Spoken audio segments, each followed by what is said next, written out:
Heyo, Greg Branos here for the Coach Speak Index Wednesday afternoon, and we are ripping a Ball Mania 6 draft today. And my guest is the co-host emeritus of ADP Chasing, like Michael Corleone. He thought he was out, but we pulled him back in. Sam Sherman, welcome. Thanks for having me on. This is a great opportunity for me to unretire for a couple hours. Yeah, and let's yeah, you go ahead. Well, I was gonna say let's not even bury the lead. You came on, or you're coming on to share this exclusive Rashee Rice take with us today. We're very excited to hear. So if you wanna let loose, I'm gonna jump us into a 30-second lobby here, BBM 6, waiting on 6 people, and let loose. Awesome. Yeah. So I worked really hard on this take for about 15 minutes before the show. But here's my true Rashee Rice take. I wanted to do a brief thought experiment here. So bear with me. Imagine that Rashee Rice was just healthy. He didn't get injured last year, but the stats in his games last year counted for his rookie season. So invent whatever kind of scenario you want for that to be reality, but he's not injured. We just have 20-ish games of data on Rashee Rice. Treat that as his rookie season. And then, Greg, I don't know if you have the chart I sent over. I then wanted to compare him. So if we just treat him as a second-year pass catcher, let's see how he compares to other second-year pass catchers. And I'll first just say this is a ridiculous crop of pass catchers here. Malik Neighbors, Brian Thomas, Ladd McConkey, Brock Bowers, really some studs from the 2024 rookie class. But if you just compare him with those second-year pass catchers, yards per route run, targets per route run, PPR points per game, Rashee Rice, you take the 20-ish games of data we have on him, he's similar to those players. So that certainly speaks to his upside case. I will say, though, he's a little bit on the lower end if you look at PPR points per game compared to, say, a Brian Thomas, Ladd McConkey, guys that are going just ahead of him. So I say all this to make the point, are we getting, if he profiles statistically pretty similar, maybe a little bit worse than the Brian Thomas, Ladd McConkeys of the world, are we getting enough of a discount on him, just 4 picks lower than Ladd McConkey, to justify the injury risk? I think that's the big question for Rashee Rice. It's not an upside question. I think he has all the upside in the world. 25% targets per route run, 2.4 career yards per route run, young player on the Chiefs. The question is this PLC injury, it's an unprecedented one in the NFL. I literally can't find examples of other wide receivers that have had this. Now, I'm not an expert. I can't say what his health is going to be, but I just question if we're getting enough of a discount to justify him going just picks behind the Ladd McConkey type profiles. And you know who else's ADP he's literally right next to is T. Higgins. I should have put him on this chart. You have a history with T. Higgins charts. Would you, if you're on the clock, are you taking Rashee Rice or T. Higgins if the choice is between those two?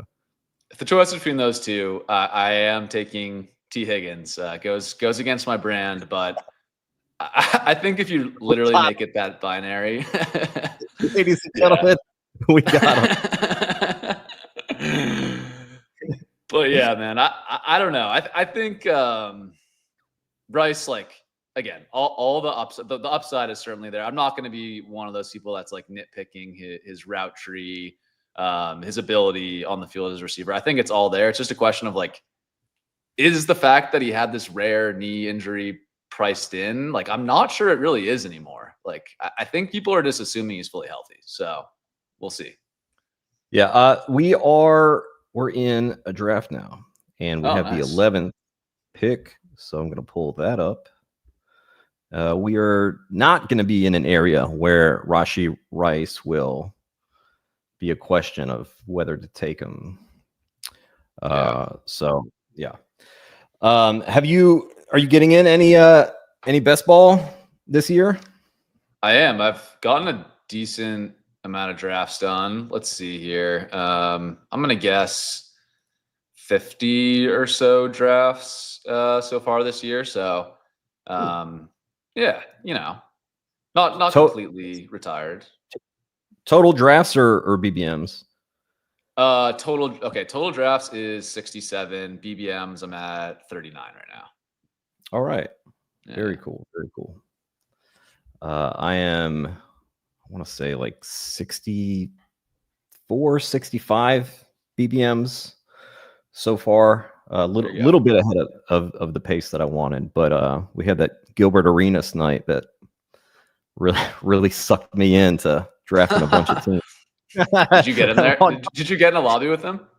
Dude, I logged on to draft like one, maybe two teams, and found out, realized pretty quickly that, Gilbert Arenas must have set some rankings. He's auto drafting. And then once I got in a second one, he was somebody was already waiting, and Arenas was in that draft. So I was like, oh man, he's probably just mass entered, and he's auto drafting with his rankings. So I was like, all right, let me try a third and see. And there was one person already waiting. I was like, I bet that's Gilbert Arenas. And that's exactly what transpired. So I did 11 drafts that night. I literally did a draft while I was falling asleep. I just could not stay awake any longer.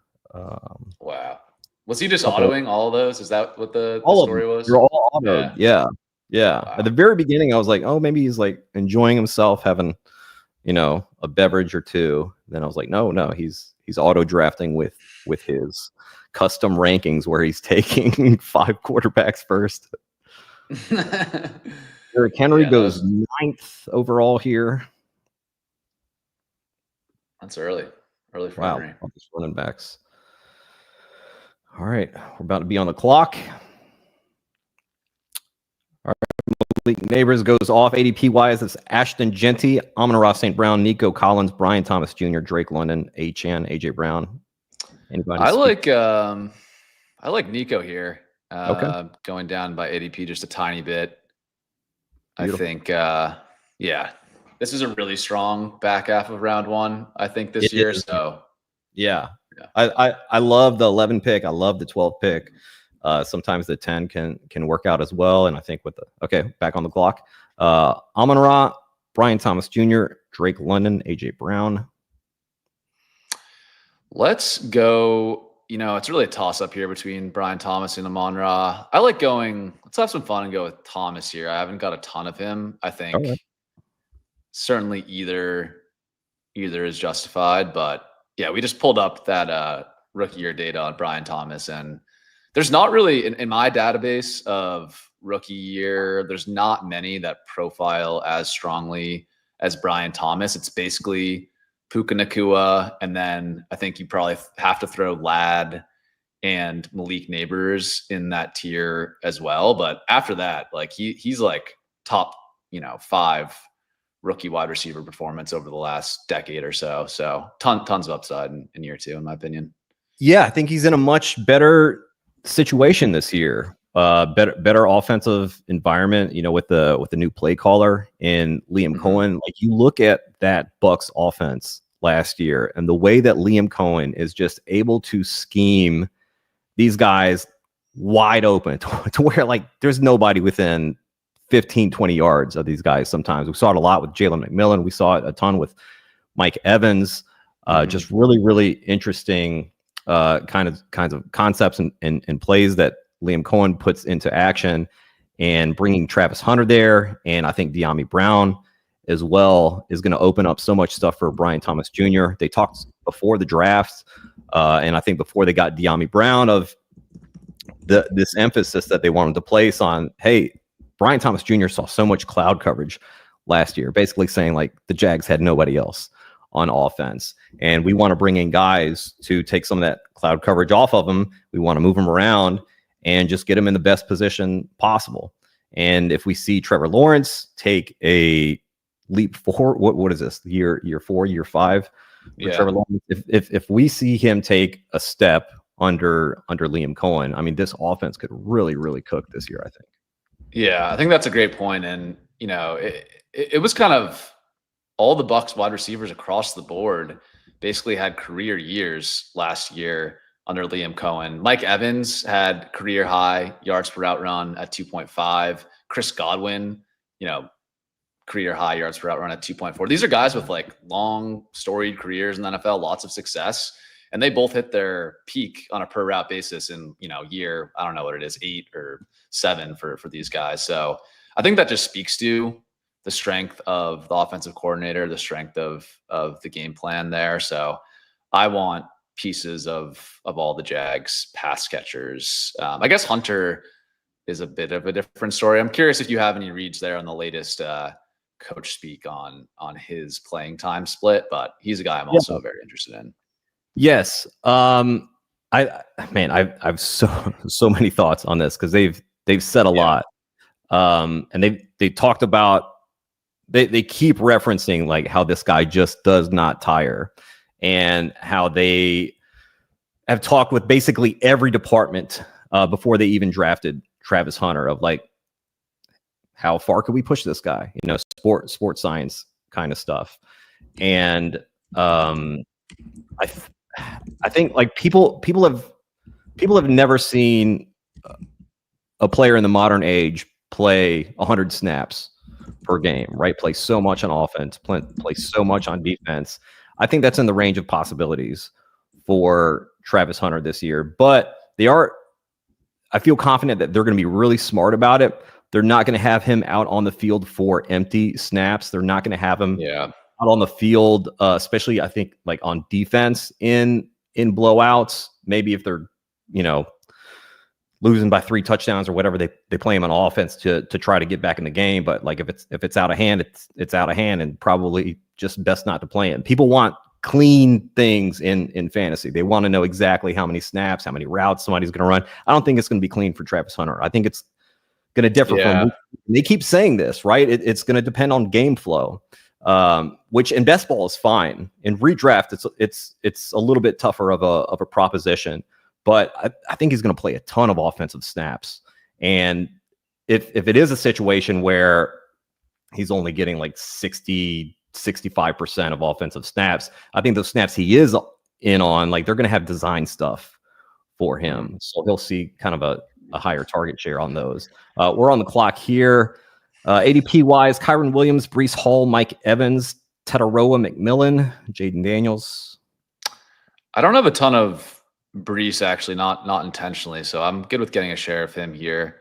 I think it fits our build pretty well. But yeah, just to finish the point on Hunter, I think that's really like just because of how unique, or maybe we make it here. Literally the clock. Kyron, Daniels, DJ Moore, James Cook, Xavier Worthy. I love the elite quarterbacks this year. Jaden Daniels, really high up on my board. So if you're good with that direction, very good with it. Awesome. Lots of fun start. Yeah, starting out Jaden Daniels, Breece Hall, Nico Collins, Brian Thomas Jr. Love it. Back to what you were saying.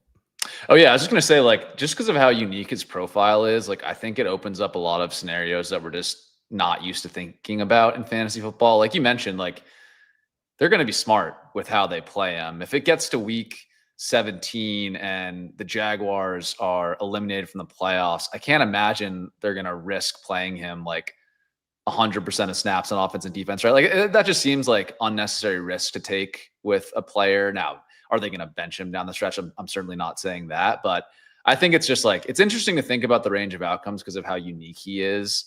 I just think those points you mentioned are really interesting. Like maybe it takes off a little bit of the upside tail scenarios because in blowouts in either direction, his snaps are maybe limited somewhat. So anyways, yeah, I just thought that was a really good point. Something to keep in mind with this profile.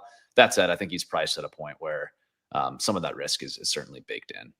And I'm not worried as much about offensive blowouts because if there's an offensive blowout, then Travis Hunter probably played a hand in that. Yeah. And he's getting you some points. So it's something where I expect him to play, definitely at the beginning of the game, like whenever the game is close, like I expect him to play a lot of snaps on offense. And then, defensively, I think he's at least playing the high leverage stuff, right? The third downs, the longer downs and distance, and things to where, just more pass game kind of focused on deep. Like I don't expect them to have him, contributing to the run defense and like really getting him in the mix there. Just kind of like perimeter stuff.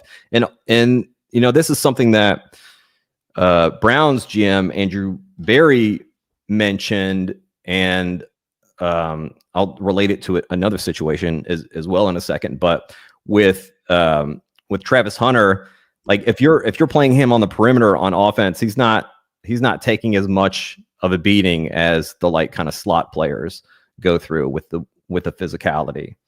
So that helps a little bit as well. And and talking about that kind of point, I think we might see Chris Godwin more on the outside this year than he was last year. Last year they moved him back into the slot, but with the whole health thing and like they're hoping he's ready for week 1, he's coming back from this injury. I think we might see Chris Godwin a little bit more on the outside and see Emeka Egbuka play in the slot a little bit more than people might expect that situation to kind of shake out in Tampa. Yeah, that makes a lot of sense to me, especially with Egbuka, who, he's not a slot only player by any means, but he played out of the slot a decent bit in college. I would expect, even without the injury concerns, like Godwin's slot rate would come down just because of Egbuka's presence. I'm really excited to see this Jags offense and all the moving pieces there, because we saw so much of the screen game, and Liam Cohen has already said, like, you're going to see a lot of the screen game here in Jacksonville. And they have 3 players in Brian Thomas Jr., Travis Hunter, and De'Ami Brown, who are all just like really good in the screen in the screen game, and also just good downfield, right? And they're like yak guys. Brian Thomas Jr., obviously a deep threat. De'Ami Brown has real speed, can get on top of people. It's such a fun offense, and like pretty cheap in drafts, once we get past Brian Thomas Jr. Yeah. I think it's been a topic that's been discussed to death at this point, but I do think the Jags running back room is definitely set up to have some big winners. Wow. The clock, and Travis Hunter is sitting right here at 59, 10 picks past ADP. Also Kenneth Walker, Alvin Kamara, Jauan Jennings, Jordan Addison. I like Hunter here. I mean, yeah, I get why he fell from the low 40s a little bit, but this feels like a great price to get. This is great. Just the I think range of outcomes is tilted to the upside here when you get him close to the 5-6 turn. This feels fun. Yeah. All right, we're back on the clock. Alvin Kamara, Jauan Jennings, Jordan Addison, Travion Henderson, James Conner at the top. Let's see here. I probably would put Jennings in the queue for now. I'm trying to think through if there's other stack or correlation angles. It'd probably be my top, just from a player take perspective. All right. Awesome. Yeah. All right, Jauan Jennings, after 6 picks, looking at Jaden Daniels, Breece Hall, Nico Collins, Brian Thomas Jr., Travis Hunter, and Jauan Jennings. Yeah, Jauan Jennings in a situation in San Francisco there where they don't know when Ayuk is going to be back. He's one of these players where, oftentimes we'll hear coaches, GMs, whoever say like, yeah, this guy's ahead of schedule. He's way ahead of schedule. Like he'll be ready for week 1. And the coach speak on Brandon Ayuk and Chris Godwin is, we hope they're ready for week 1. And Ayuk a little more bearish than that. So who are the pass catchers in San Francisco now? And obviously CMC is going to get his stuff, George Kittle. But as far as wide receivers, I mean, Jauan Jennings, absolute lock to be out there. Ricky Pearsall will be out there, but we know how reliable Jauan Jennings is in the pass game. We saw it last year when he got a real opportunity, and love this price on him. Where he's going here. All right, got some questions. Yeah, me too.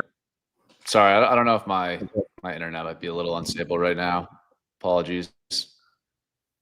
All good, man. Who Greg, among still with you? Is stable? Yeah, I can hear you. Yeah, I don't know if you can hear me, but I can hear you.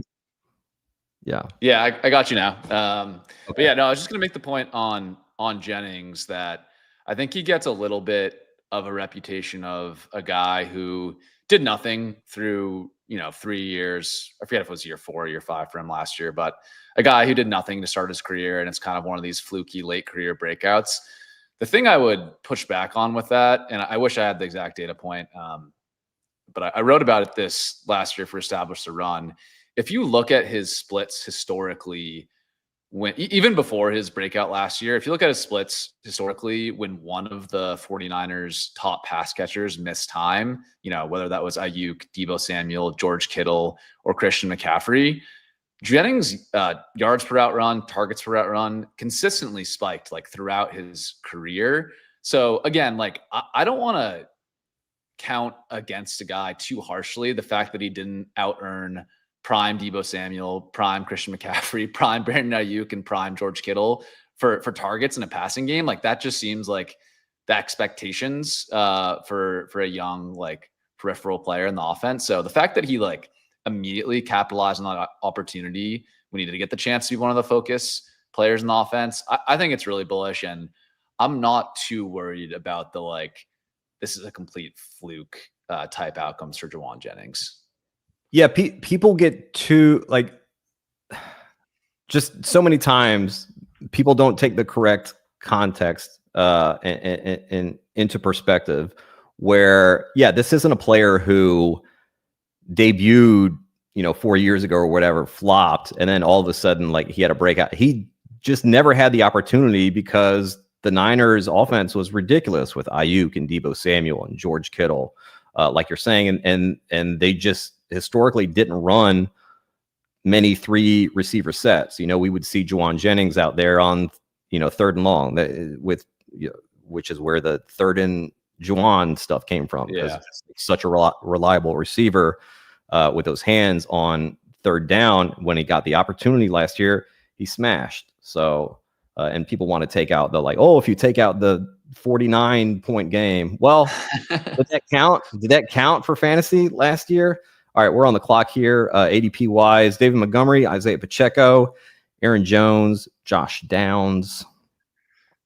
I like the Montgomery pick here, a full round past ADP. Not a guy I'm overwhelmingly targeting this year, but I still think a lot of the same parts of his profile that we've liked historically are in play this year. I think you can point to some concern with the injury, some concern with the new coaching staff, but he's still just such a heavy favorite to be close to the NFL leaders in touchdowns at the running back position. So back on the clock, Isaiah Pacheco, Aaron Jones, Ayuk, not really interested in. TJ Hawkinson, any of these guys, Michael Pittman. I've been a pretty big fan of Aaron Jones at this price this year. If you're good with that. Yeah, absolutely. Cool. Yeah, right, Jones is. Sorry, go ahead. Just want to recap the team real quick here. Jaden Daniels, QB, running back Breece Hall, David Montgomery, Aaron Jones, wide receiver Nico Collins, Brian Thomas Jr., Travis Hunter, Jauan Jennings. You were saying about Aaron Jones? Yeah, no, I just think a lot of the downside with Jones is now priced in sort of, what is it, close to the early 8th round. Now, I mean, he had an awesome season last year. I think people forget, during weekly rankings, he was a guy that was kind of a locked in RB1, at least on that RB1-2 border for the vast majority of the season. His peripheral metrics in terms of rush yards over expected, missed tackles forced, things like that were totally fine. Like nothing completely outlier, relative to his career averages there. So I get they brought in Mason. I do expect like Mason to take a larger share of the rushing workload than who was it, like Ty Chandler and Cam Akers last year at some points. So yes, that's true, but I still think this is an offense people are excited about with the Vikings. I think Aaron Jones proved last year he's still a very capable, even above average NFL back. So 8th round feels like pretty good price on Aaron Jones.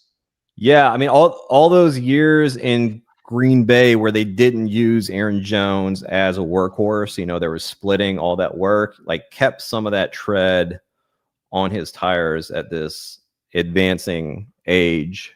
Yeah. Cooper Kupp, by the way, goes here at 95. I know you were a notorious Cooper Kupp hater in 2024. What do you think of the 2025 Cooper Kupp ADP of 93.4? Man, I'm pretty out once again. I'm not nearly the level of hater I was last year at the 1-2 turn price for Cooper Kupp. I just thought that was absurd. If you're interested in my old takes there's hours of us yelling at each other and ADP chasing about it, but I did not agree with that ADP. I think 95 this year, like, I don't know. I'm not going to go out of my way to like say it's a terrible pick. I just think there's not a ton of upside for pass attempts in this Seattle offense. I think they're going to try to be run based, run heavy. And I think, man, you look at like all of Cooper Kupp's peripheral stats, even like if you want to look at Matt Harmon's reception perception, like he fell off. I thought he already fell off a cliff going into 2024. He fell off like another cliff in 2025. Maybe he pulls like the Adam Thielen type thing where he goes to a new team and can have a bit of a late career rebound. Like it's not out of the range of outcomes. So if you want to take a stab at it around pick 100, sure. But I think there's better upside and floor bets there, frankly, like with a guy like Michael Pittman that you can take stabs on versus Cooper Kupp. I love the image. I mean, it's like a slapstick comedy of falling off a cliff, like you're kind of okay, but then you fall off a cliff right after. One pick away from getting onto the clock here. Let me sort by ADP.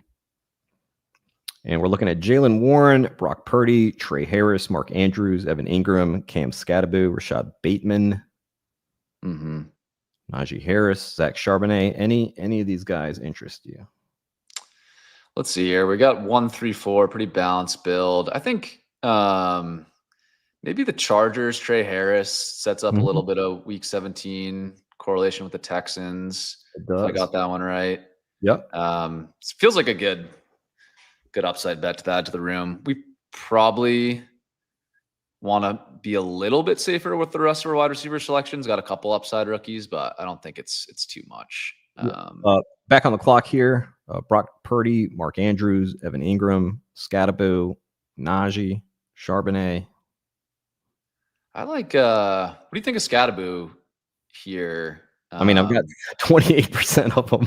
Okay. All right. Well, I don't have to sell you on him then. I think we go Scatterbu. All right, let's do it. Thought about.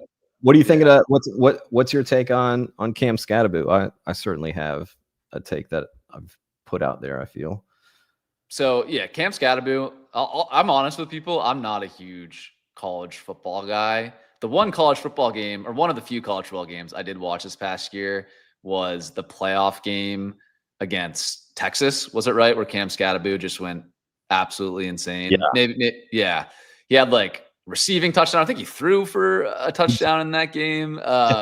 So I watched that and I'm like, I am in on Cam Scatterbu. But talking to or listening to people who are very thoughtful about their rookie analysis, I think Cam Scatterbu really pops for JJ Zachariason in his rookie model. I think some of the receiving metrics are really, really strong for a guy like Scatterbu. I think close to top in the class in this 2025 rookie class. So that's always exciting for a rookie. I have no real take on like how the depth chart's going to shake out with him and Tracy. Be curious on your perspective there as someone who's got what 30% of them or something. Yeah, I've got a ton. I'm taking him on my own. When people come on and draft with me, they love to take Scatterboo as well. I've had a lot of pro Scatterboo people. Yeah, he's like, first of all, the starting point, absolutely elite short area rusher. So like, I feel like all that goal line work, all like everything within the 10, probably within the 20, is Cam Scatterboo territory. Also, all this stuff that Tyrone Tracy does, right, of the receiving and all that, Cam Scatterboo does that as well, and he's probably better, which is ironic with Tyrone Tracy being a converted wide receiver. But in the pass game last year, Tyrone Tracy did not look good.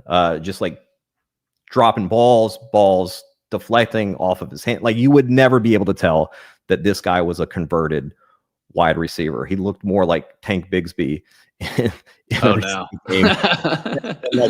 like a savant kind of receiver. Yeah. And maybe that's like going a little overboard with it, but he just didn't look good. And you can just look at the metrics and they will show you that as well. Yeah.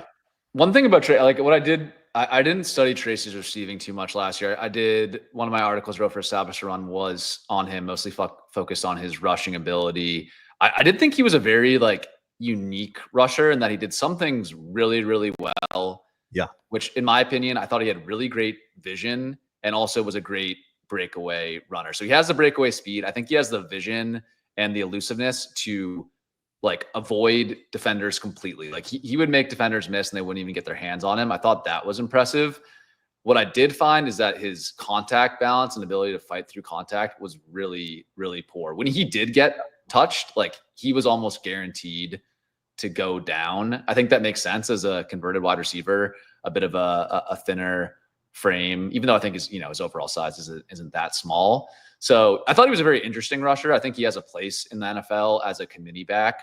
But I'm with you. I think like Scatterboo must have the edge for goal line given his size. I think has a decent chance for like pass protection edge, receiving edge. So yeah, Scatterboo reminds me a little bit of like Ramondre Stevenson's rookie profile. Just a big guy who has good pass catching ability, maybe not the fastest, most dynamic athlete, but just a very capable all-around player. Yeah, for me, it's kind of like he reminds me a lot of David Montgomery, and maybe if like David Montgomery and like a poor man's Christian McCaffrey had a child. All right, back on the clock, ADP wise. Well, Trevor Lawrence is here if we want to go ahead and take him. Let's do that. Guy behind us doesn't have. That's not the same bye week, is it? No, it's not. Yeah, I think we got that. Yeah, that guy behind us has no QBs yet. Go ahead and lock that in because I will scream the roof off if this guy were to snipe Lawrence from us.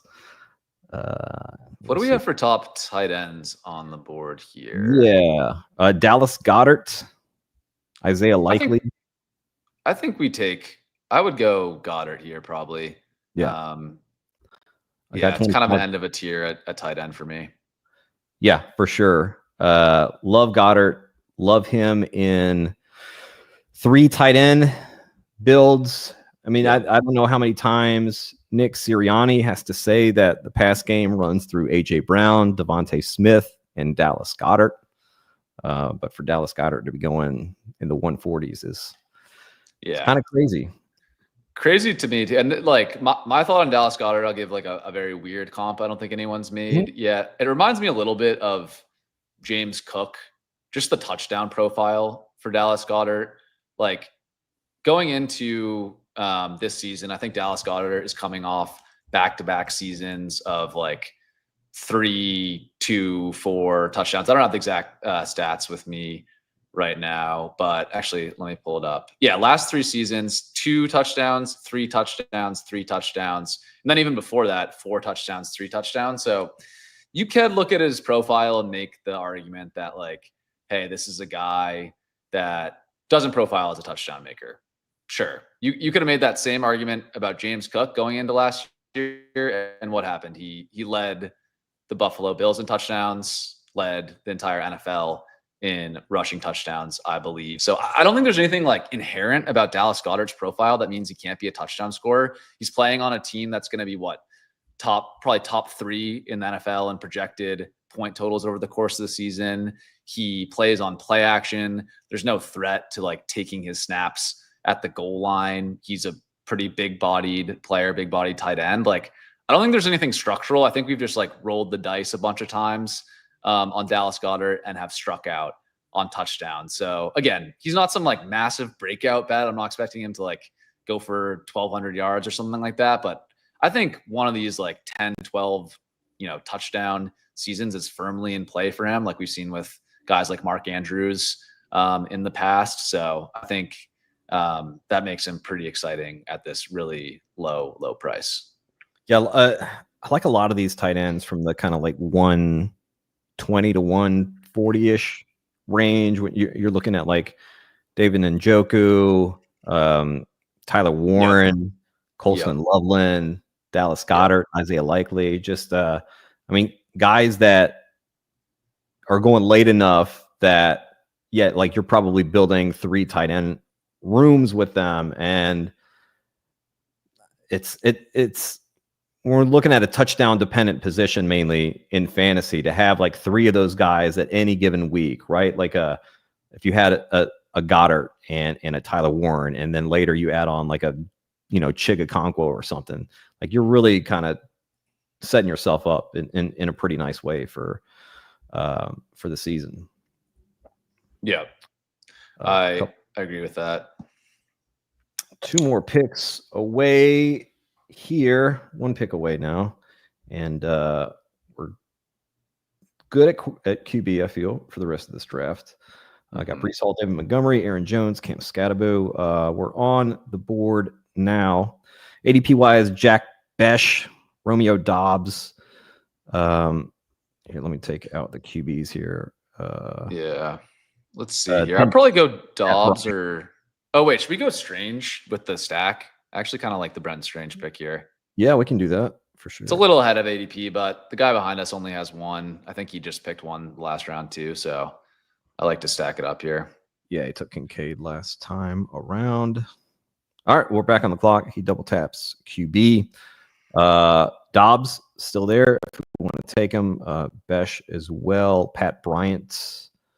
I probably would go Dobbs here.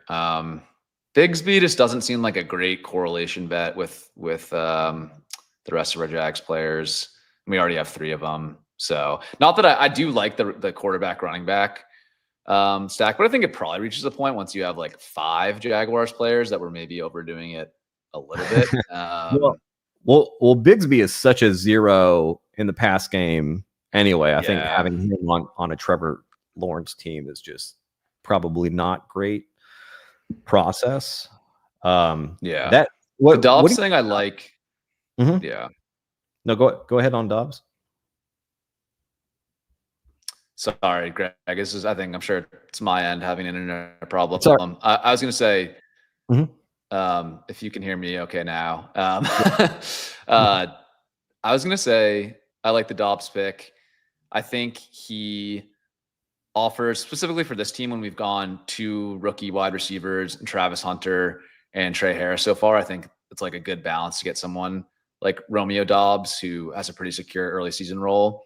I don't have any like super hot takes on Dobbs, but pick 160 for a guy. I think he's like a favorite to lead the Packers in snaps at wide receiver. He hasn't been like anything special to start his career, but I think he's also been one of these guys that like his underlying metrics are like a little bit underrated because he's had a couple good playoff games that people don't count, like back-to-back seasons of 1.6, 1.7 yards per route run, around 20% targets per route run. Again, we're not talking anything like mind-blowing here from a metric standpoint, but those are very solid numbers for a young player.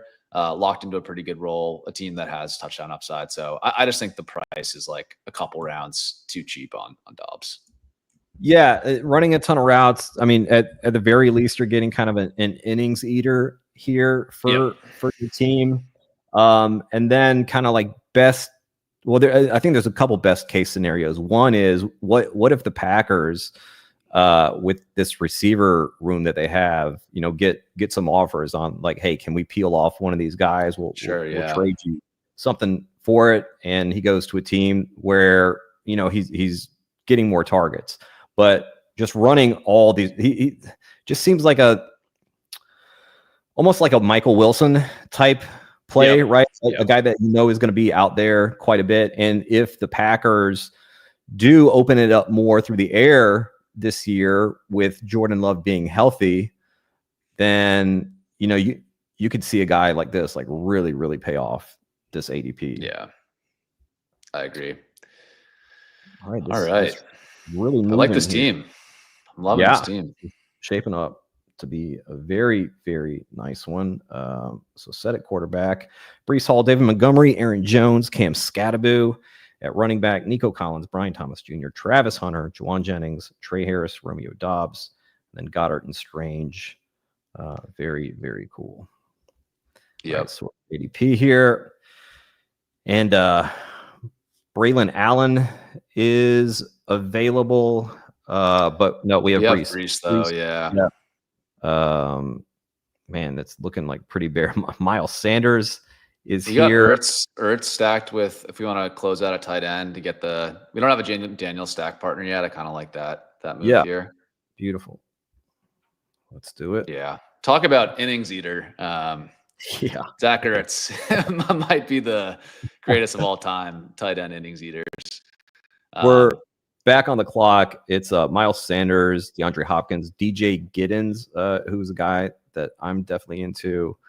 I like the Giddens pick here. I mean, I think an upside cut at running back seems pretty fun. I think we're like Giddens?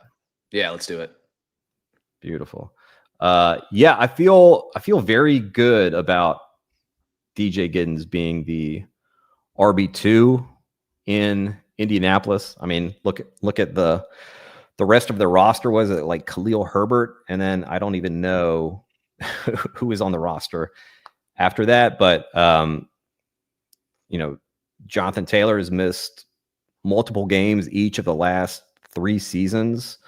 If he were to go down, miss some time, I think DJ Giddens is just like jumps right in there as the replacement, possibly as just kind of like a workhorse there. And I think he could offer a little bit of standalone value in the passing game. This isn't a team that is playing Jonathan Taylor like 95% of snaps or anything like that. Like we saw them go hot hand with Zach Moss and Jonathan Taylor in, I think it was Shane Steichen's like first year, which like really infuriated people. Yeah. And then like kind of down the stretch, they ended up giving everything to Jonathan Taylor. But yeah, just like a pretty good profile rookie running back here, who again, like maybe gives you 1 or 2 spike weeks, just even if Jonathan Taylor has a fully healthy season. And then if Taylor were to go down, I mean, we throw around league winner a lot, but like he's a guy who could be in that mix where you're like, holy shit, I have 15, 20% DJ Giddens. Like those teams are in a great spot now.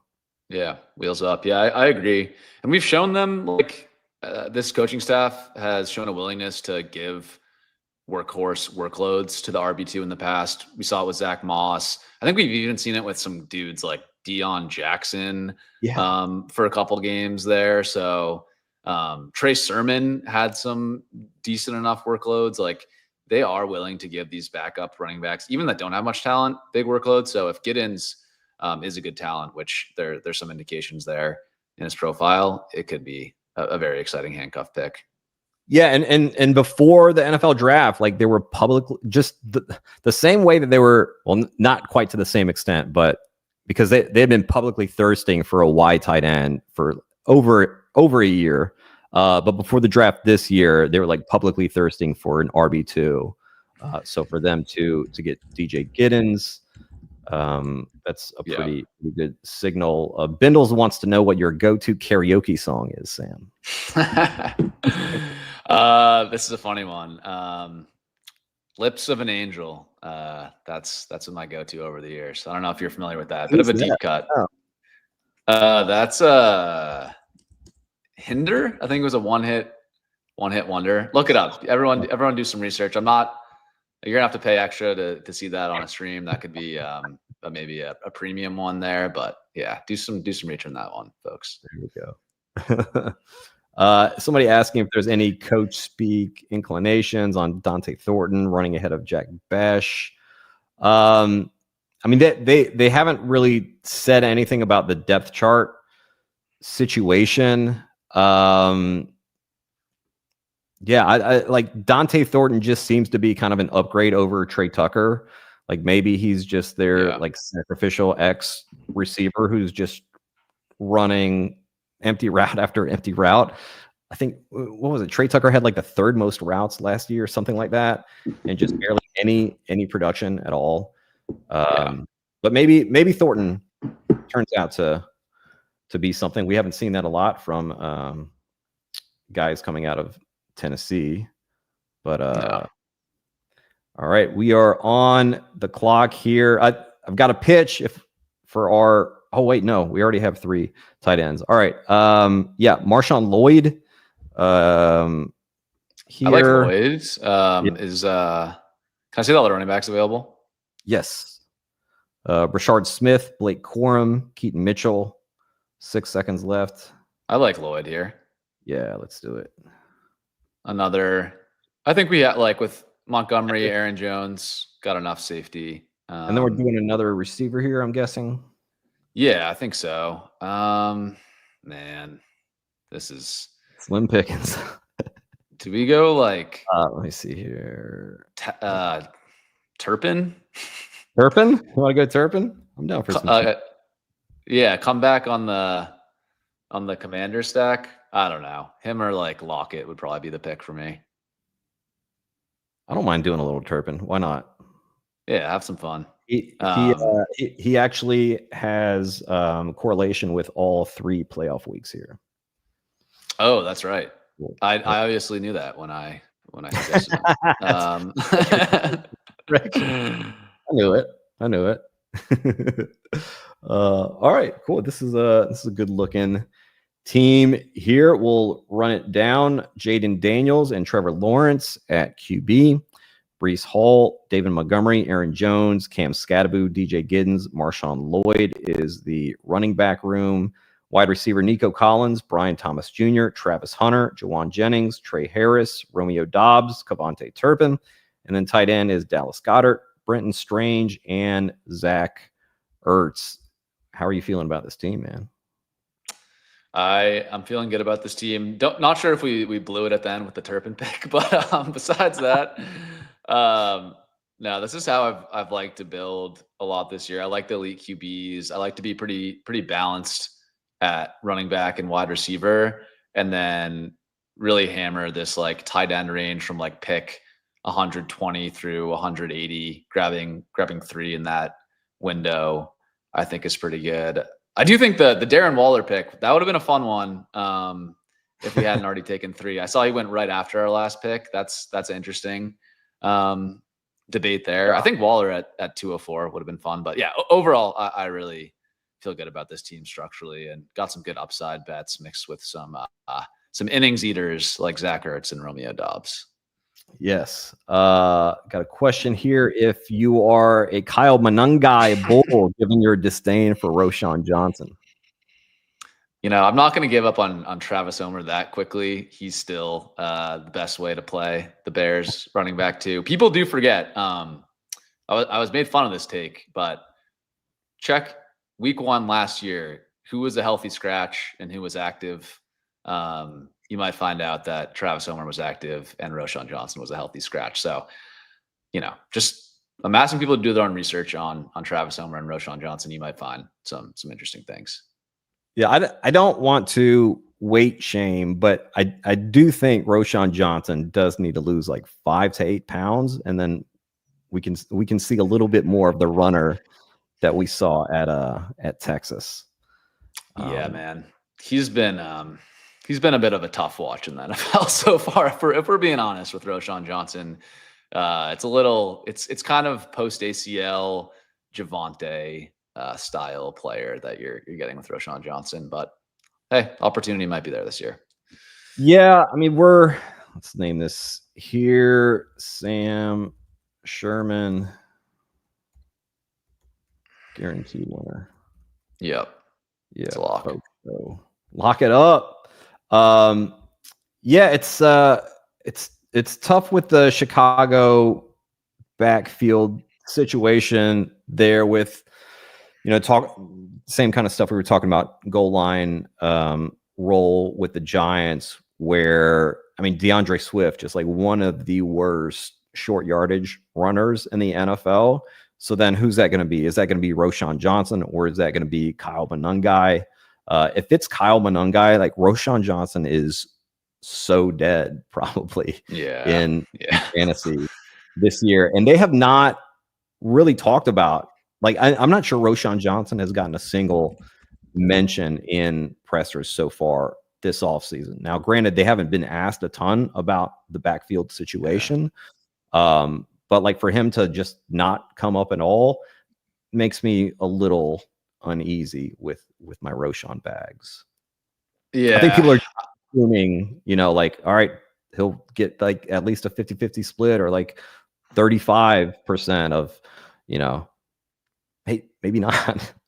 Yeah, he's just, man, he just really hasn't been good at all. So he's vulnerable. Even this sounds like I'm trying to do a bit or something, but he's like vulnerable to like a Jeff Wilson signing. He's vulnerable to like a Jamal Williams signing. I think he's still out there. D'Ernest Johnson, like guys like, sorry, I meant probably Donta Foreman, not D'Ernest Johnson. Kind of the same guy in my head, but like anyone with some competence is a bigger short yardage back. I just don't think, like, I think Roshan's been okay at that, but it's really been more so like pass protection that's been his skill in the NFL. And as much as it's good, it's like good to be a good pass protector. That doesn't get you fantasy points if you're not really doing anything with the ball in your hands. So, yeah, I was surprised the Bears weren't in on, like, that's a team where like Nick Chubb would have made a lot of sense for a specific role, like short yardage, goal line. I'm surprised they haven't added anything to that room. Yeah, I heard they, reportedly they just like kept getting sniped on running backs in the NFL draft. Like, they were really, really interested in Travion Henderson, and the Patriots just like would not let go of that pick for any deal that they were offered. And then I think like there were a couple other guys. I think like RJ Harvey was another one that they were into, and got sniped on that. Yeah, I mean, if this is like the running back room, I don't know, man. Like, Kyle Monangai is getting, yelled at by Eric Bieniemy, the running back coach, for looking like, I saw that. I saw that. Yeah. DeAndre Swift, like terrible short yardage runner, and then Roshan Johnson, like, could we see it could we see it on one run in the NFL from Roshan Johnson? Just like, please. One Roshan Johnson highlight would be nice. Just one, just like a 20-second Just Bombs production of Roshan Johnson. I know you got to go. I want to ask you a couple quick questions real quick before. When you're giving a presentation at work now, what is your equivalent of the T. Higgins chart? Oh, that's a good question. Yeah, I got to think of like a really underperforming asset class that suddenly did well. I don't know. I don't know what an example of that is. But I that's probably why I haven't got promoted yet. I haven't found my T. Higgins angle yet in the corporate world. But yeah, I'll be thinking about that for the rest of the day. I gotta find my bit that I can take over to my job. Yeah, just let it. I think it'll come organically. Last question: What city are you in, and what do you love about it? I'm in Boston. What I love about it, I'm really close here in the Back Bay area to a lot of nice green space. Been posting some of my runs on Twitter. Been doing a lot of running on the Esplanade. It's really a beautiful city. I think Boston gets a vibe for being a little bit boring. I think, the proximity to New York, everyone compares it to New York. It's not New York City. We get it, but it's a very beautiful city, very walkable. And yeah, close to where I grew up. So that's what I love about Boston. Awesome. All right, Sam, thank you so much for joining us today for this draft. We crushed it. Guys, we'll be back next week doing a best ball karaoke on Tuesday. It's going to be a tribute to John Mulaney. That's all I'll say about that. It's going to be a wild one. Wednesday, still working on confirming the guest. Friday, Friday is Kendall Valenzuela from Fantasy Life. Sam, if you got anything you'd like to plug? No, just follow me on Twitter, Sherman FFB, for some sporadic fantasy analysis. But yeah, nothing else to plug. Thanks so much for having me on the show. You're doing great work here with the Coach Speak Index channel, Twitter, everything that you guys are doing is awesome. So thanks again, and appreciate you having me on. Thank you, sir. Yeah, go follow Sam. Tremendous follow on X. And we'll see you guys back next week. Have a good 4th of July. Peace.